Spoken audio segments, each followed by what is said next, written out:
بسم الله الرحمن الرحيم. اللهم صل على محمد وعلى آل محمد كما صليت على إبراهيم وعلى آل إبراهيم إنك حميد مجيد. اللهم بارك على محمد وعلى آل محمد كما باركت على إبراهيم وعلى آل إبراهيم إنك حميد مجيد. حضرت ام المومنین صفیہ رضی اللہ عنہ بیان کرتی ہیں کہ یہاں حضرت صلی اللہ علیہ وآلہ وسلم ایک دفعہ اعتکاف میں تھے۔ رات کے وقت میں آپ صلی اللہ علیہ وآلہ وسلم سے ملنے آئی، کچھ دیر باتیں کرتی رہی۔ جب واپس جانے کے لیے اٹھی تو حضور صلی اللہ علیہ وآلہ وسلم بھی مجھے کچھ دور چھوڑنے کے لیے میرے ساتھ تشریف لے گئے۔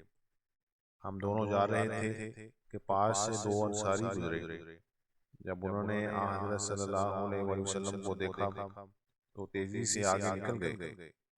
حضور صلی اللہ علیہ وآلہ وسلم نے ان کو فرمایا، ٹھہرو، یہ میری بیوی صفیہ ہیں۔ اس پر ان انصاری نوجوانوں نے عرض کیا، سبحان اللہ، معاذ اللہ، کیا ہم آپ صلی اللہ علیہ وآلہ وسلم پر بدگمانی کر سکتے ہیں؟ آپ صلی اللہ علیہ وآلہ وسلم نے فرمایا، شیطان انسان میں اس طرح سرایت کر جاتا ہے جیسے خون رگوں میں چلتا ہے۔ مجھے خدشہ ہوا کہ کہیں تمہارے دلوں میں بدگمانی پیدا نہ ہو اور تم ہلاک نہ ہو جاؤ۔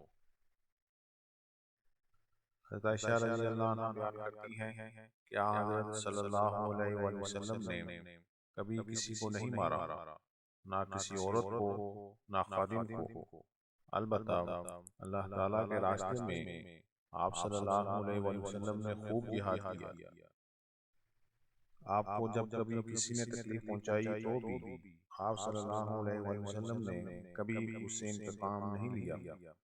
ہاں، جب اللہ تعالیٰ کے کسی قابل احترام مقام کی حد تک اور بے حرمتی کی جاتی تو پھر آپ صلی اللہ علیہ وآلہ وسلم اللہ تعالیٰ کی خاطر انتقام لیتے۔